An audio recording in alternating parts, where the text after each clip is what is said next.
नगर निगम चुनाव में दिग्गजों की प्रतिष्ठा दांव पर। कौल सिंह, मुख्यमंत्री धूमल और सत्ती के लिए अहम है आगामी चुनाव। धूमल ने हमीरपुर में किया मटाहड़ी स्कूल के साइंस भवन का उद्घाटन। कहा, सरकार ने स्थापित किए विकास के कई नए आयाम। माकपा ने जारी किया नगर निगम चुनावों के लिए घोषणा पत्र जारी करने में भी कांग्रेस और बीजेपी से मारी बाजी। शिमला में चढ़ने लगा चुनावी पारा। अपने समर्थकों के साथ चुनाव प्रचार में जुटे सभी राजनीतिक दलों के प्रत्याशी।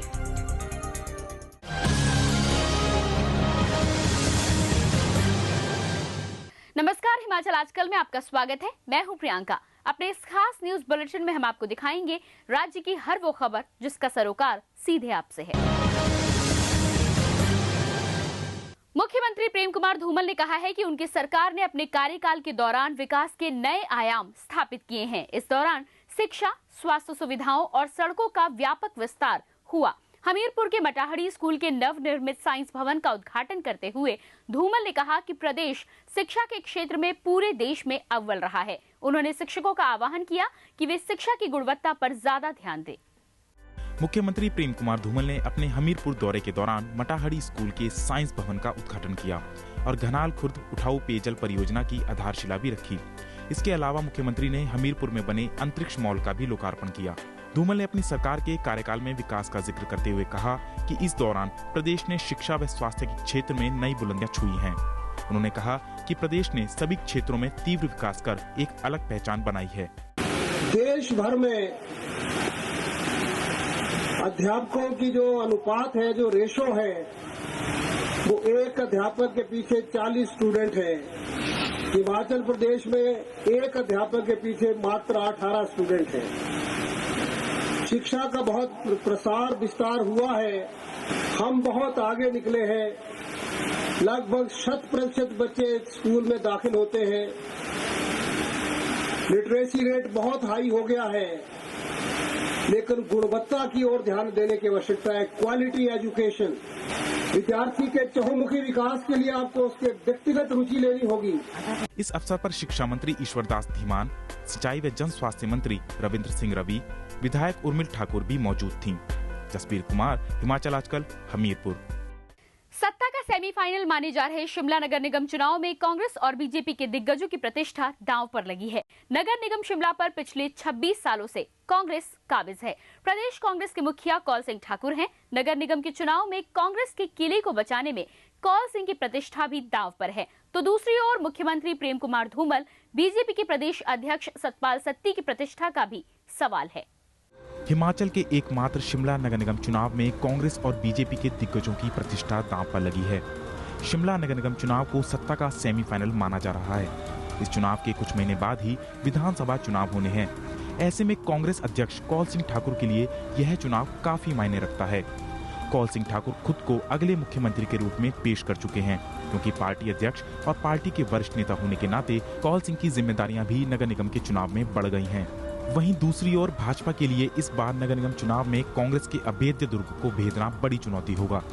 कांग्रेस के इस किले को ध्वस्त करने के लिए मुख्यमंत्री प्रेम कुमार धूमल के साथ साथ भाजपा के प्रदेश अध्यक्ष सतपाल सत्ती की भी प्रतिष्ठा दांव पर लगी हुई है। प्रदेश में भाजपा की सरकार है। नगर निगम चुनाव में भाजपा को सत्ता का फायदा मिल सकता है। ठीक विधानसभा से पहले शिमला नगर निगम चुनाव हो रहे हैं। मुख्यमंत्री प्रेम कुमार धूमल की साख भी दांव पर लगी हुई है।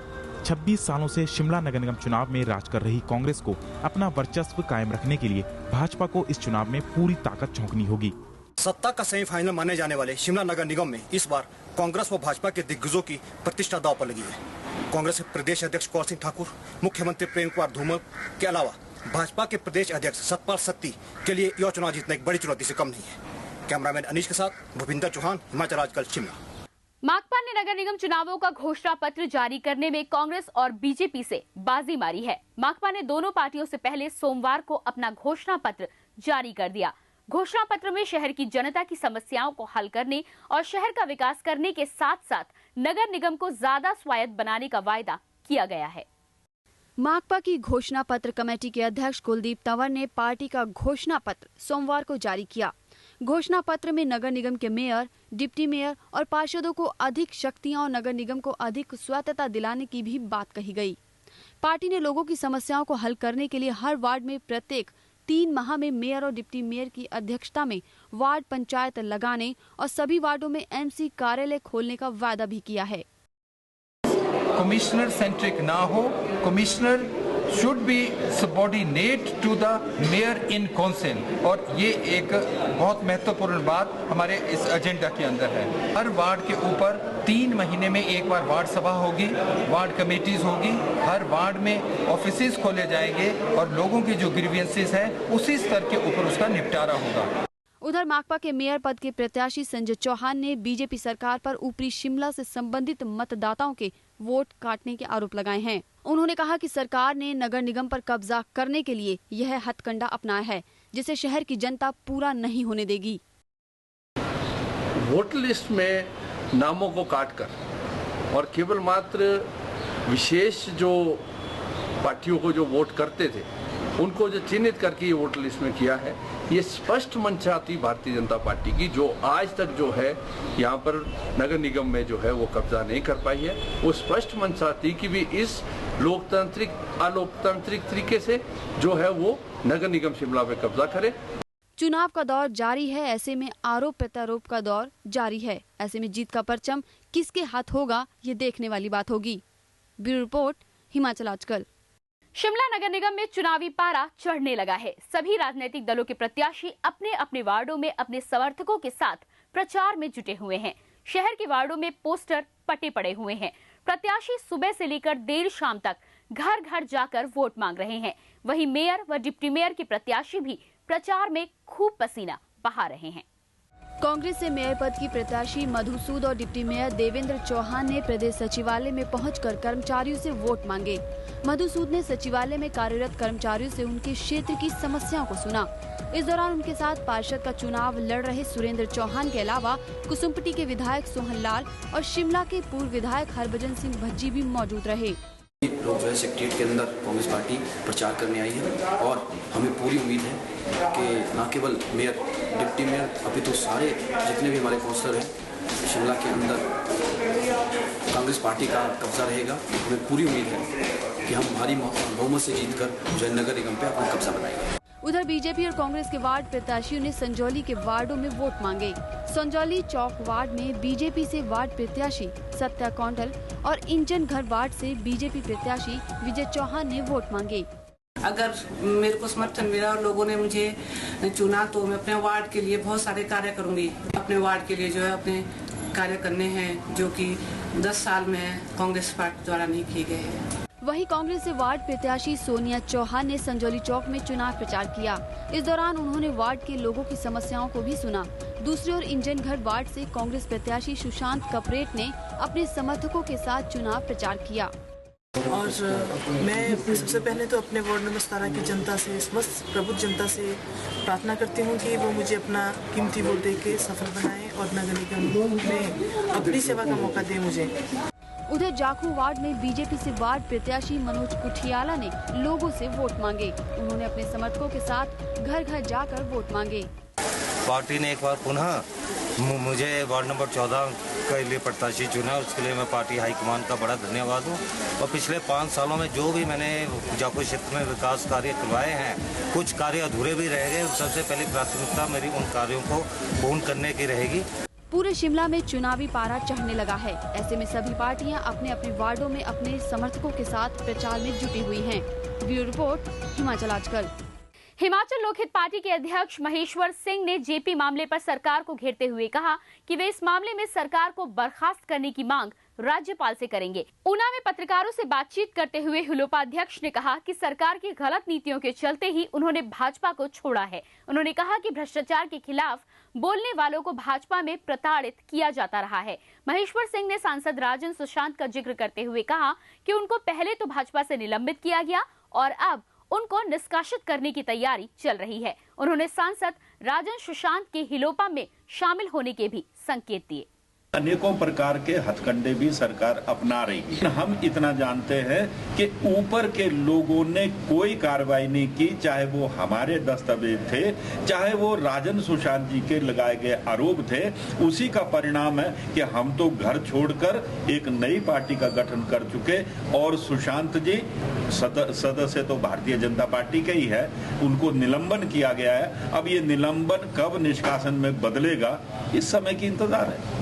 प्रदेश कांग्रेस ने जेपी के थर्मल प्लांट मुद्दे पर साल 2008 के बाद से लेकर अब तक हुई गड़बड़ी की सीबीआई जांच की मांग की है।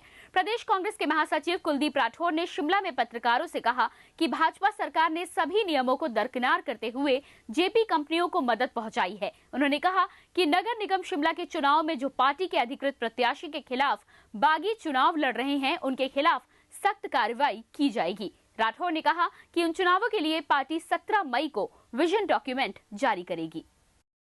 हम मांग करते हैं कि 2008 से लेकर उच्च न्यायालय के फैसले तक जो है इस पूरे मामले की जांच जो है सीबीआई से होनी चाहिए। अभी भी अगर कुछ लोग चुनाव लड़ रहे हैं, हम 17 तारीख का हमने समय दिया है कि वो कांग्रेस पार्टी के प्रत्याशी के पक्ष में रिटायर हो जाए, अन्यथा जो है 17 तारीख के बाद जो है उनके खिलाफ कार्रवाई की जाएगी। फिलहाल रुकेंगे एक छोटे से ब्रेक के लिए, लेकिन ब्रेक के बाद भी खबरों का सिलसिला जारी रहेगा। शिमला के विकास को नई दिशा देने के लिए कांग्रेस को वोट दें। महापौर पद के लिए मैं मधुसूद, उप महापौर पद के लिए देवेंद्र चौहान आपकी सेवा में हमेशा तत्पर रहेंगे। अब तक शिमला के विकास के लिए बहुत कुछ किया है और बहुत कुछ करना भी बाकी है। हमारा प्रयास शिमला को फिर से वही पुरानी पहचान दिलाना है। सभी 25 वार्डों के कांग्रेस प्रत्याशियों को बहुमत से जिताकर नगर निगम भेजें। आपके मार्गदर्शन, स्नेह और सहयोग से एक बार फिर हमें अधूरे कार्य पूरा करने का अवसर दें। मैं मधुसूद हमेशा आपकी आभारी रहूँगी। ब्रेक के बाद आपका स्वागत है और अब एक नजर हेडलाइंस पर। नगर निगम चुनाव में दिग्गजों की प्रतिष्ठा दांव पर, कौल सिंह, मुख्यमंत्री धूमल और सत्ती के लिए अहम है आगामी चुनाव। धूमल ने हमीरपुर में किया मटाहड़ी स्कूल के साइंस भवन का उद्घाटन, कहा सरकार ने स्थापित किए विकास के कई नए आयाम। माकपा ने जारी किया नगर निगम चुनावों के लिए घोषणा पत्र जारी करने में भी कांग्रेस और बीजेपी से मारी बाजी। शिमला में चढ़ने लगा चुनावी पारा, अपने समर्थकों के साथ चुनाव प्रचार में जुटे सभी राजनीतिक दलों के प्रत्याशी। बागवानी मंत्री नरेंद्र बरागटा ने कहा है कि खड़ा पत्थर की गिरी गंगा को पर्यटन की दृष्टि से विकसित करने पर 1 करोड़ रुपए खर्च किए जा रहे हैं।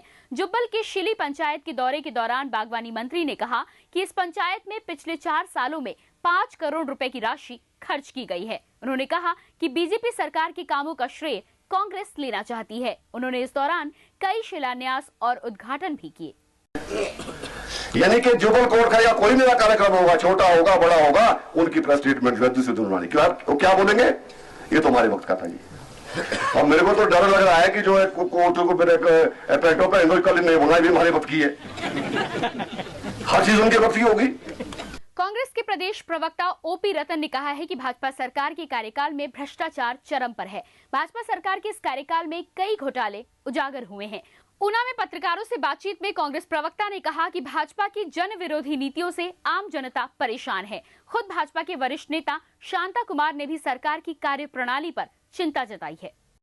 वर्तमान की जो भाजपा सरकार है वो अखंड भ्रष्टाचार में डूबी हुई है और इसी मुद्दे के ऊपर पार्टी के इनके अपने शीर्ष नेताओं का खुले मंचों के ऊपर जनता में चर्चा करना इस बात को दर्शाता है कि ये जो भाजपा की सरकार है ये भ्रष्टाचार में डूबी हुई है, घोटालों में फंसी हुई है।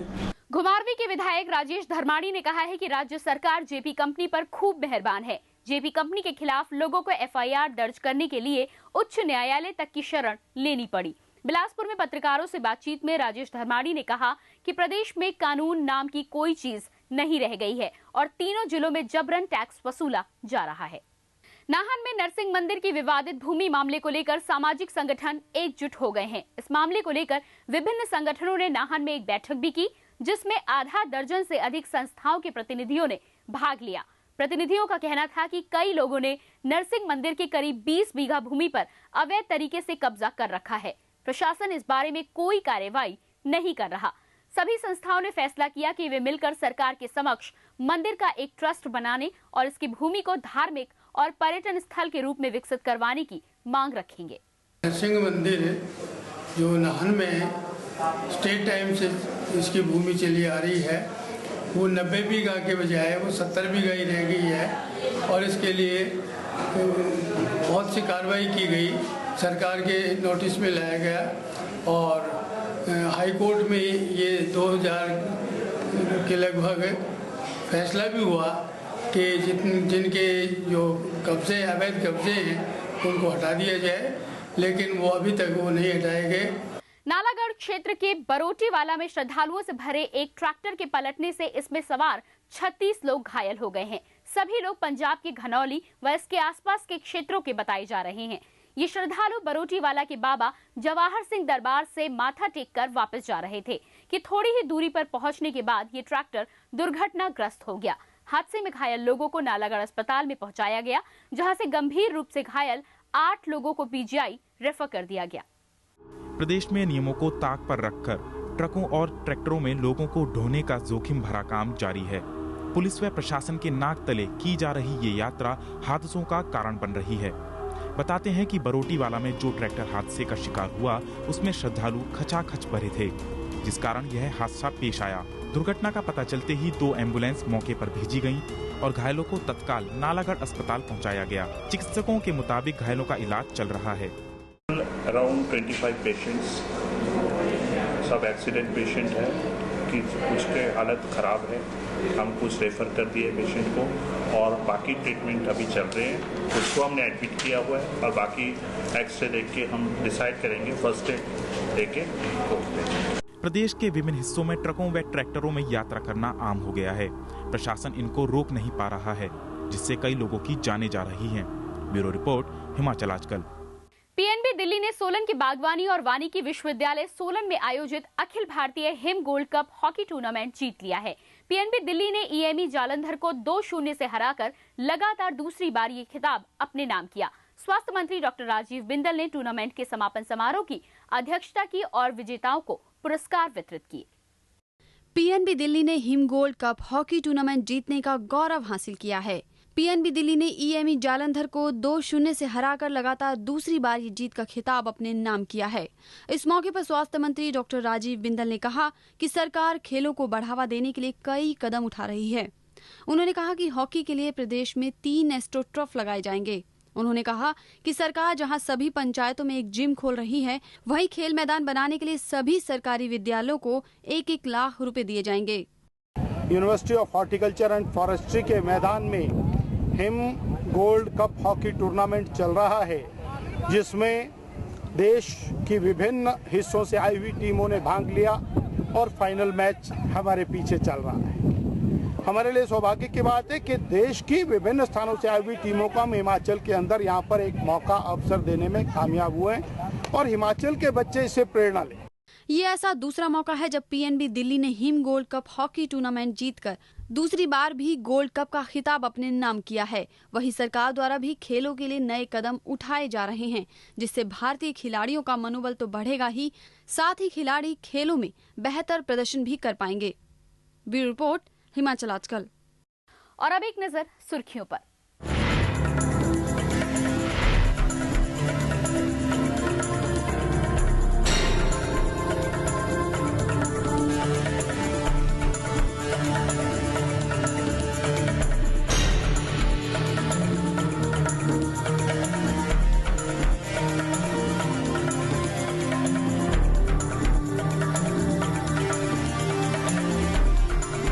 अभी के लिए बस इतना ही। हिमाचल की ताजा तरीन खबरों के साथ हम फिर होंगे हाजिर। तब तक के लिए नमस्कार।